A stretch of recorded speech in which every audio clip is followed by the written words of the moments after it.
Wifi रे, तेरे पास ये आईफोन कहाँ से आया रे? ये तो मेरी दोस्त ने दिया है रे। फोटो लेने के लिए रे? तू झूठ बोल रही है रे। हाँ। इस गांव में सब फटीचर रहते हैं रे। मैंने दोस्त को बुलाया है, आती ही होगी रे।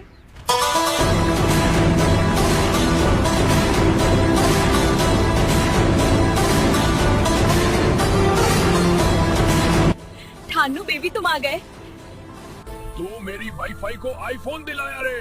अब तेरी वाईफाई मेरी जीएफ यानी गूगल फ्रेंड बन गई। भिखारी देख मेरे ठन्नू को कितना अमीर है। तेरे साथ मैं कैसे रहती रे फटीचार। मेरी वाईफाई ने तो धोखा दे दिया रे उस बैगन के लिए। दोस्तों, अगर आप चाहते हो कि मैं बदला लूं, तो लाइक करो और कमेंट में पार्ट 3 लिखो। रही है